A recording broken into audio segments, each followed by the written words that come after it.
स्वागत है। आज हम भारत के संविधान निर्माण की कहानी की कुछ और गहराई में उतर रहे हैं। काफी पेचीदा और दिलचस्प कहानी है ये। जी हाँ, बिल्कुल। हमारे पास एम लक्ष्मीकांत की किताब भारत की राज व्यवस्था के कुछ जरूरी हिस्से हैं जो इस पूरे सफर पर कह सकते हैं रोशनी डालते हैं। हाँ, ये किताब तो एक तरह से बाइबल मानी जाती है इस विषय पे। सही बात है। तो हमारा इरादा सिर्फ घटनाओं को दोहराना नहीं है, बल्कि ये समझना है कि आखिर कैसे इतने अलग अलग विचारों और दबावों के बीच संविधान सभा बनी, उसने किन बड़ी चुनौतियों का सामना किया और वो पूरी प्रक्रिया कैसे आगे बढ़ी जिसने आज़ाद भारत की नींव रखी। जी तो चलिए इस पूरी प्रक्रिया को परत दर परत खोलते हैं। जरूर। तो सबसे पहला सवाल तो यही है कि ये संविधान सभा का विचार या आइडिया आया कहाँ से? क्या ये अचानक से उठा या इसकी कोई पृष्ठभूमि थी? ने अचानक से नहीं था, इसकी जड़ें स्वतंत्रता संग्राम में ही थीं। अगर औपचारिक रूप से कहें तो 1934 में एम.एन. रॉय थे। हाँ, सुना है नाम। वामपंथी विचारक थे। जी, वामपंथी आंदोलन के बड़े विचारक थे। उन्होंने पहली बार एक संविधान सभा का सुझाव रखा। फिर इसके ठीक बाद 1935 में भारतीय राष्ट्रीय कांग्रेस ने इसे अपनी आधिकारिक मांग बना लिया। अच्छा। और फिर 1948 में पंडित नेहरू ने कांग्रेस की तरफ से एक बहुत अहम घोषणा की। उन्होंने कहा कि आजाद भारत का संविधान बिना किसी बाहरी दखल के बनेगा और वयस्क मताधिकार यानी सभी वयस्कों के वोट के आधार पर चुनी गई सभा ही इसे बनाएगी। ये एक बड़ा स्टैंड था उस समय। लेकिन ब्रिटिश सरकार ने इसे कद गंभीरता से लिया, क्योंकि मांग करना एक बात है और उसे मनवाना तो बिल्कुल दूसरी। हाँ, वो तो है। शुरुआत में तो इसे नजरअंदाजी किया गया, लेकिन फिर दूसरा विश्व युद्ध हुआ और हालात बदल गए। ब्रिटिश सरकार को भारत के सहयोग की जरूरत पड़ी। हाँ, वो दौर ही ऐसा था। तो 1940 का जो अगस्त प्रस्ताव था, उसमें उन्होंने पहली बार सैद्धांतिक तौर पर ये मांग मान ली। सिर्फ सैद्धांतिक तौर पर? हाँ, पक्का वादा नहीं था। फिर 1942 में क्रिप्स मिशन भारत आया, एक ठोस प्रस्ताव लेकर।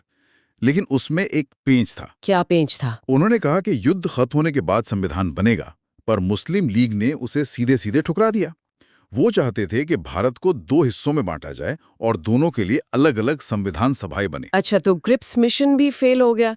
फिर रास्ता कैसे निकला? रास्ता निकला 1946 की कैबिनेट मिशन योजना से। देखिए, इस योजना ने दो संविधान सभाओं की मांग तो खारिज कर दी, लेकिन एक ऐसी अकेली संविधान सभा का फॉर्मूला दिया जिसमें मुस्लिम लीग को भी कुछ हद तक अपनी बात नजर आई। इसी योजना के तहत आखिरकार संविधान सभा का गठन हुआ। और सीटों का बंटवारा वो कैसे हुआ?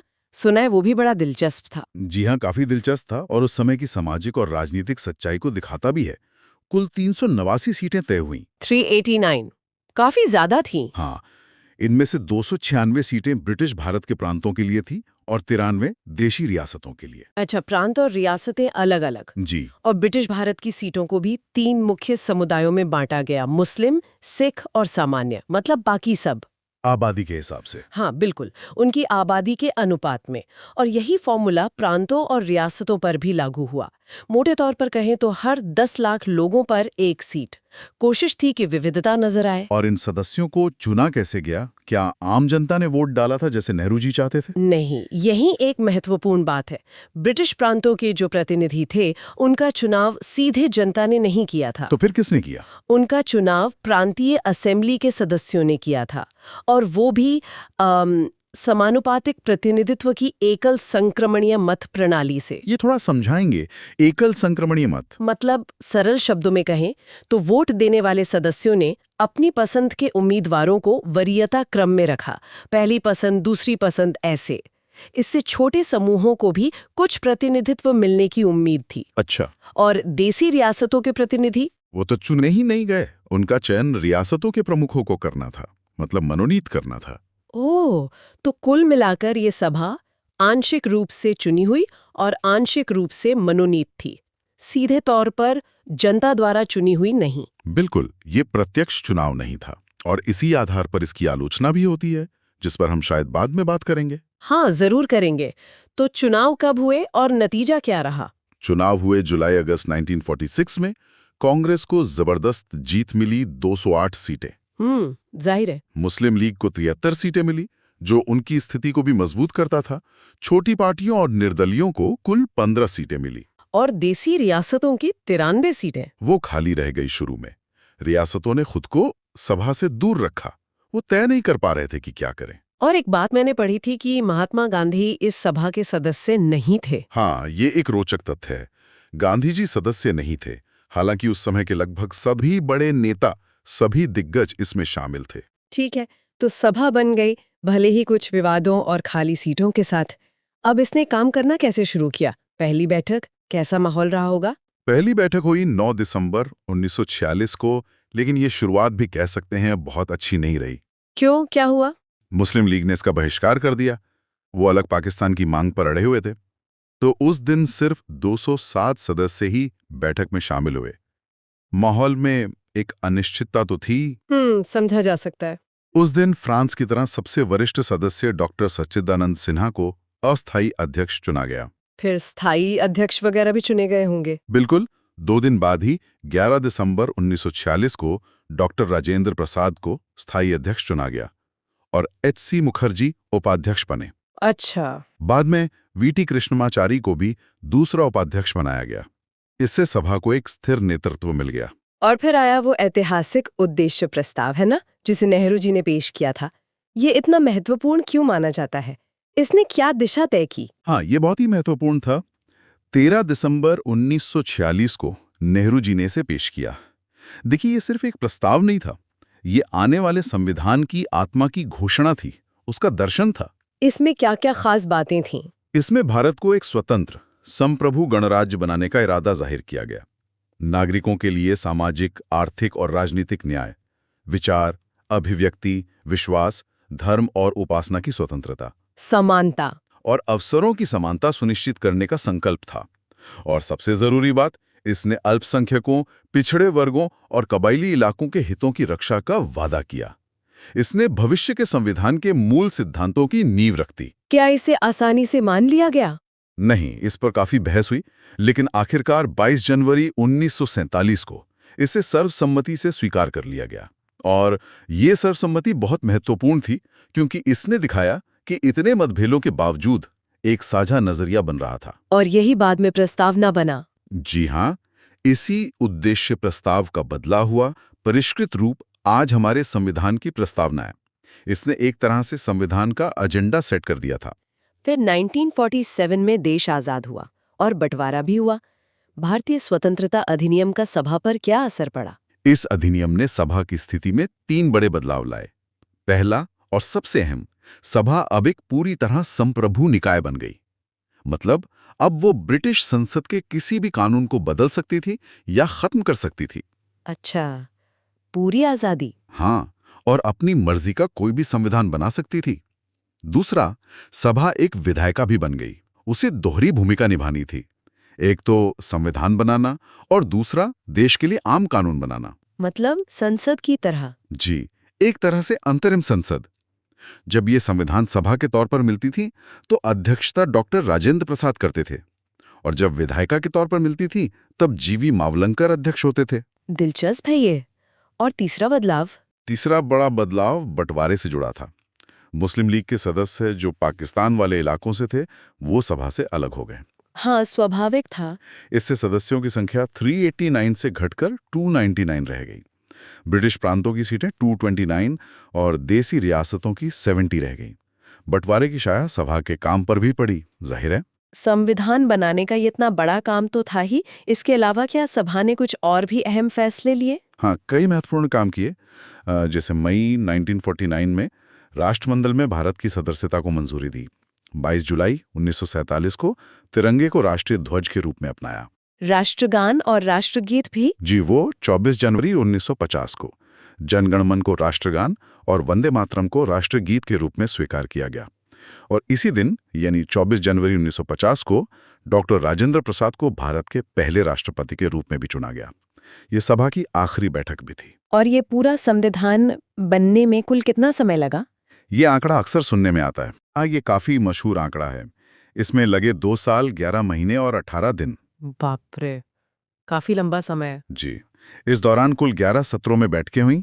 कहा जाता है कि लगभग 60 देशों के संविधानों का अध्ययन किया गया और जो मसौदा था उस पर 114 दिनों तक बहस चली। और खर्चा कितना आया था? कुल खर्च करीब 64 लाख रुपए बताया जाता है, जो उस समय के हिसाब से एक बहुत बड़ी रकम थी। ये आंकड़े दिखाते हैं कि ये कितना बड़ा और कितना गहन काम था। इतने बड़े काम को अकेले करना तो नामुमकिन था। इसमें समितियों की क्या भूमिका रही, खासकर वो प्रारूप समिति की? बिल्कुल, काम को बांटने के लिए कई समितियां बनाई गईं। लगभग 8 बड़ी समितियां थीं और कई छोटी भी थीं। जैसे संघ की शक्तियों पर नेहरू जी की अध्यक्षता में समिति, प्रांतीय संविधान पर सरदार पटेल की अध्यक्षता में। लेकिन इन सब में सबसे अहम थी प्रारूप समिति, यानी ड्राफ्टिंग कमेटी। इसके अध्यक्ष थे डॉक्टर बी.आर. अम्बेडकर। हाँ, उनका नाम तो सबसे ज्यादा जुड़ा है संविधान से। जी, इसका गठन हुआ था 29 अगस्त 1947 को। इसी 7 सदस्यीय समिति पर संविधान का पहला मसौदा तैयार करने की मुख्य जिम्मेदारी थी। इसमें एन. गोपालास्वामी अयंगर, अल्लादी कृष्णा स्वामी अय्यर, के.एम. मुंशी जैसे कानून के बड़े दिग्गज शामिल थे। तो इस प्रारूप समिति ने मसौदा कैसे तैयार किया? क्या प्रक्रिया थी इसकी? समिति ने जो बाकी समितियां थीं, उनके सुझावों पर विचार करके फरवरी 1948 में पहला मसौदा, पहला ड्राफ्ट प्रकाशित किया। अच्छा, प्रकाशित किया। हाँ, और फिर इसे जनता की राय और बहस के लिए जारी किया गया। करीब 8 महीने का समय दिया गया लोगों को अपनी आपत्तियां, सुझाव, आलोचनाएं देने के लिए। ये तो बहुत अच्छी बात है। जी, उन सुझावों के आधार पर इसमें बदलाव किए गए और फिर अक्टूबर 1948 में दूसरा मसौदा प्रकाशित हुआ। ये एक तरह की सार्वजनिक भागीदारी की कोशिश थी, हालांकि उसका दायरा सीमित था। और फिर सभा ने इस मसौदे को कैसे पास किया? क्या इस पर लंबी बहसें हुई? हाँ, काफी लंबी प्रक्रिया थी वो भी। डॉक्टर अम्बेडकर ने अंतिम मसौदा 4 नवंबर 1948 को सभा में पेश किया।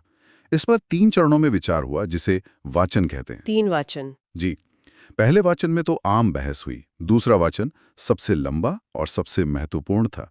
ये करीब 11 महीने चला, नवंबर 1948 से अक्टूबर 1949 तक। 11 महीने? हाँ, इसमें संविधान के हर हिस्से पर, हर क्लॉज पर बिल्कुल विस्तार से चर्चा हुई।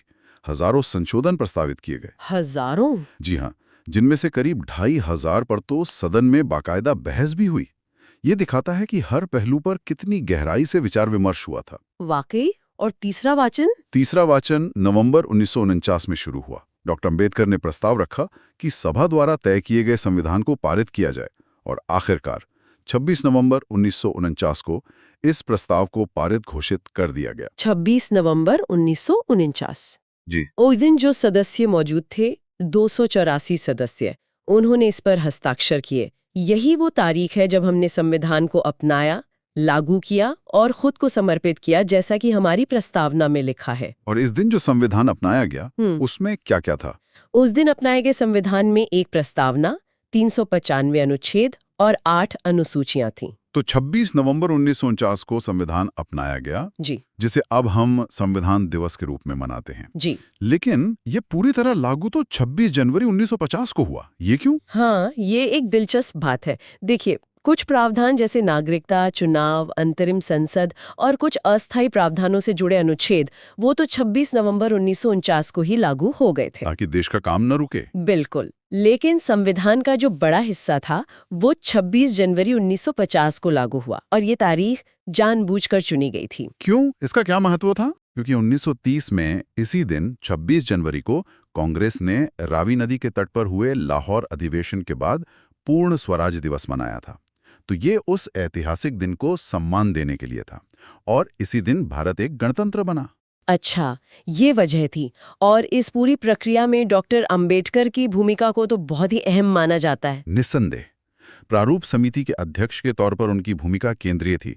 उन्होंने न सिर्फ मसौदा तैयार करने में नेतृत्व किया, बल्कि सभा में जो बहसें हुई, उनका बड़ी कुशलता से संचालन किया, मुश्किल कानूनी सवालों के जवाब दिए और अलग-अलग विचारों के बीच एक संतुलन बनाने की कोशिश की। इसीलिए उन्हें संविधान का पिता कहते हैं। जी हाँ, बिल्कुल।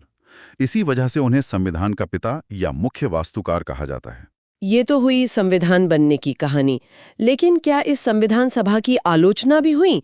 हमने पहले ही इसके अप्रत्यक्ष चुनाव की बात की थी। हाँ, आलोचनाएं कई तरफ से हुई। पहला तो यही मुद्दा था कि ये सीधे जनता द्वारा चुनी हुई सभा नहीं थी, इसलिए ये पूरी तरह से एक प्रतिनिधि निकाय नहीं थी, ऐसा कहा गया। और दूसरी आलोचना इसकी संप्रभुता पर थी। आलोचकों ने कहा कि ये ब्रिटिश सरकार के प्रस्तावों पर बनी थी और शुरू में उसकी इजाजत से काम करती थी। हालांकि ये बात भी सही है कि 1947 के स्वतंत्रता अधिनियम के बाद ये स्थिति बदल गई थी और ये संप्रभु हो गई थी। समय को लेकर भी सवाल उठे थे, है ना? बिल्कुल। आलोचकों ने कहा कि इसमें बहुत ज्यादा समय लगा। अमेरिका से तुलना की गई, जिसने कुछ ही महीनों में अपना संविधान बना लिया था। नजीरुद्दीन अहमद जैसे सभा के ही एक सदस्य थे, उन्होंने मजाक में प्रारूप समिति को अपवहन समिति यानी ड्रिफ्टिंग कमेटी तक कह दिया था। अच्छा। हालांकि भारत की जो जटिल परिस्थितियां थीं, इतनी विविधता थी, उसको देखते हुए शायद ये समय जरूरी भी था, ऐसा भी तर्क दिया जाता है। और कांग्रेस के दबदबे के बारे में क्या कहा गया? और वकीलों की भरमार का भी जिक्र आता है। हाँ, ये भी एक बड़ी आलोचना थी, क्योंकि कांग्रेस का स्वतंत्रता आंदोलन में मुख्य योगदान था, तो सभा में उसी का वर्चस्व था। ग्रैनविल ऑस्टिन हैं एक बड़े विद्वान, उन्होंने लिखा भी है, सभा ही कांग्रेस थी और कांग्रेस ही भारत। ये भी कहा गया कि इसमें वकीलों और नेताओं का बोलबाला ज्यादा था, जिससे शायद आम आदमी की आवाज उतनी नहीं उभर पाई, और संविधान की भाषा भी काफी जटिल और लंबी हो गई। और कुछ ब्रिटिश पर्यवेक्षकों ने भी आलोचना की थी। हाँ, जैसे विंस्टन चर्चिल वगैरह, उन्होंने इसे केवल हिंदुओं का निकाय या भारत के केवल एक बड़े समुदाय का प्रतिनिधित्व करने वाला कहकर भी आलोचना की। तो ये कुछ मुख्य आलोचनाएं थीं जो उस समय की गईं और जिनके अपने अपने राजनीतिक संदर्भ थे। चलिए, ये तो आलोचनाएं हो गईं। आखिर में कुछ हल्की फुल्की लेकिन रोचक बातें भी जान लेते हैं इस सभा और संविधान से जुड़ी। हाँ, जरूर। जैसे संविधान सभा की जो मोहर थी, उसका प्रतीक चिन्ह हाथी था। हाथी? अच्छा जी। और संवैधानिक सलाहकार के तौर पर सर BN राव की भूमिका बहुत अहम थी। वो सभा के सदस्य नहीं थे, लेकिन उनका योगदान बहुत बड़ा था। और सचिव कौन थे? HVR आयंगर सभा के सचिव थे। और एक और दिलचस्प भूमिका थी SN मुखर्जी की। वो मुख्य प्रारूपकार थे, चीफ ड्राफ्ट्समैन। उनका काम था जटिल कानूनी भाषा को सरल और स्पष्ट रूप देना। वाह, ये भी बड़ा जरूरी काम रहा होगा। और संविधान की जो मूल प्रति है, कहते हैं वो हाथ से लिखी गई थी। हाँ, वो तो एक कलाकृति है अपने आप में। मूल अंग्रेजी प्रति को प्रेम बिहारी नारायण रायजादा ने बहुत ही खूबसूरत इटैलिक लिखावट में हाथ से लिखा था। हाथ से पूरा संविधान? जी हाँ। और इसके हर पन्ने को शांति निकेतन के महान कलाकार नंदलाल बोस और उनके शिष्य बियोहर राम मनोहर सिन्हा ने अपनी कला से सजाया था।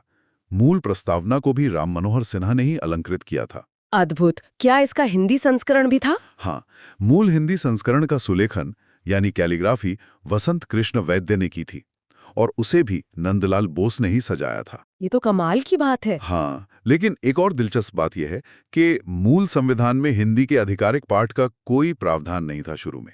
अच्छा, ये तो हैरानी की बात है। जी, ये बाद में जोड़ा गया। 1987 में 58वें संशोधन के जरिए एक नया अनुच्छेद 394 क जोड़ा गया, जिसने राष्ट्रपति को संविधान का आधिकारिक हिंदी अनुवाद प्रकाशित करने का अधिकार दिया। बहुत खूब।